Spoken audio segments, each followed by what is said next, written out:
Alors, je vais maintenant vous présenter une découverte absolument fondamentale qui a été faite dans les années 1950 et qui a permis de valider l'hypothèse de Wegener, malheureusement après la mort de ce dernier.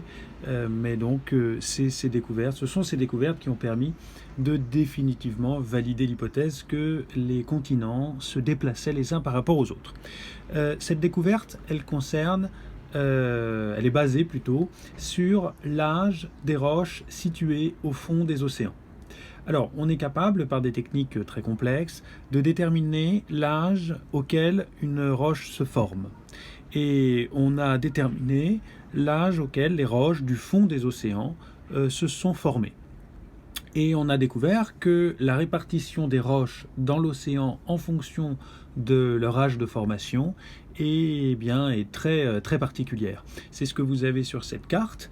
En fait, sur cette carte, vous voyez que, je la décale légèrement pour que vous puissiez voir la légende, les roches les plus récentes, celles qui ont moins d'1 million d'années dans l'océan Atlantique, elles sont situées au niveau de l'axe de la dorsale.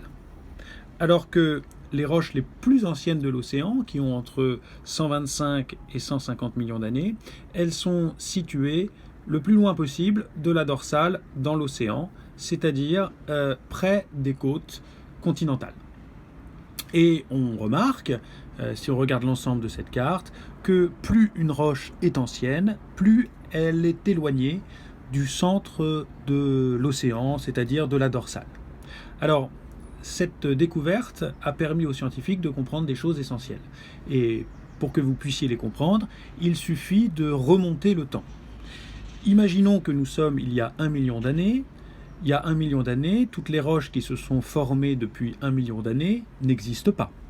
Donc, si vous voulez connaître la situation d'il y a 1 million d'années, il faut enlever les roches en noir sur ce document qui se sont formées dans le dernier million d'années. Si vous enlevez ces roches, vous constatez que l'océan Atlantique est légèrement plus petit et que donc les continents qui sont de part et d'autre de l'océan Atlantique sont un peu plus proches. Continuons à remonter le temps. Maintenant, nous remontons 25 millions d'années en arrière. Et nous enlevons donc à la fois les roches noires, mais aussi les roches rouges. Dans ce cas-là, l'océan Atlantique va être beaucoup plus petit et les continents beaucoup plus proches l'un de l'autre. Et plus je remonte le temps, plus l'océan Atlantique est petit, et plus les continents sont proches.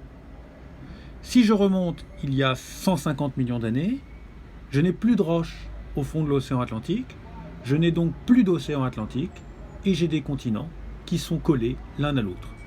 La théorie d'Alfred Wegener est donc confirmée par cette étude.